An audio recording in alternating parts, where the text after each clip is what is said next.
And here's something I've noticed about you, Steve, because yeah, Blade Runner 2049 was 2017, Logan was 2017, correct? Yeah.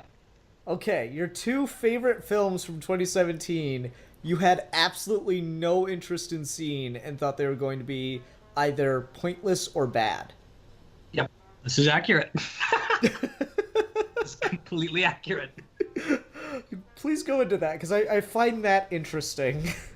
So the thing about the original Blade Runner is there's, depending on which version you watch, there's either overt text or just really random subtext about whether or not Harrison Ford's character is a replicant. And it's sort of like Killing Joke in Batman, where by the end there's a kind of ambiguity, and if you do anything that deliberately follows right after, you have to address the ambiguity. So, like, did Batman kill Joker or not? If you make a direct follow-up, you have to say yes or no. If you put it in canon, you have to say yes or no. If you make a direct follow-up to Blade Runner, you have to address by the end yes or no, was Deckard a replicant? And by the very nature of Harrison Ford aging, the answer is probably no, he wasn't. And so that initial vagueness and that kind of lostness in time that original story has gets tarnished a bit when you do stuff like this.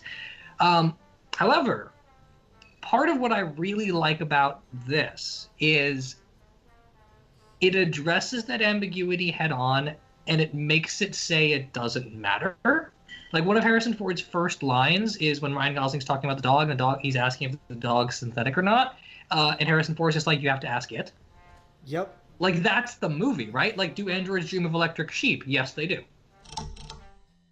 You know, you have J.J. Abrams do the thing of like, oh, I fixed it, I know how to bring it back, and then you have Ryan Johnson left with, okay, what do I do with this character who initially we had no plans for?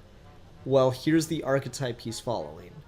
What is interesting to do with that archetype? And yeah, you were definitely right. He does have this kind of romanticized, storybook image of war in his head, which makes perfect sense for a kid who grew up in the shadow of a revolution. And he has a mother who's, and I mean, I said that I read like none of the extended stuff. I've read a bit of Poe stuff just because I'm that obsessed with him.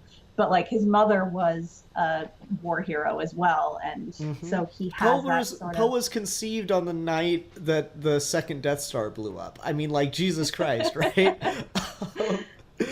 It's kind of crazy. Like, he grew up in the shadow of a successful revolution against the tyrannical monsters, and you look at Star Wars, and that's kind of what, like, the first trilogy did, is put the idea of the classic heroes fighting the evil thing and put it up on a pedestal.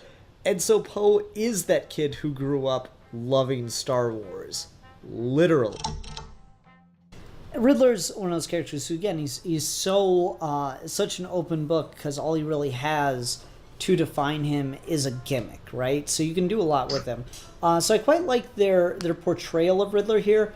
I'm a little more middle of the road on exactly how he was written. The thing with Riddler is, I think the reason that he's not used nearly as much as other characters in Batman's Rogues Gallery is because you got to think of riddles for him to be saying, right? Yeah, it's a bitch. Yeah, right? And so there's kind of like two ways to do it. One, you go buy a book of riddles or go online and look up riddles, and then you can just, craft those to your story. And that's what, like, Batman Earth 1 Volume 2 did, because I'd heard all those riddles before. Or you can try to actually create a riddle, which is much harder than people give it credit for. Yeah.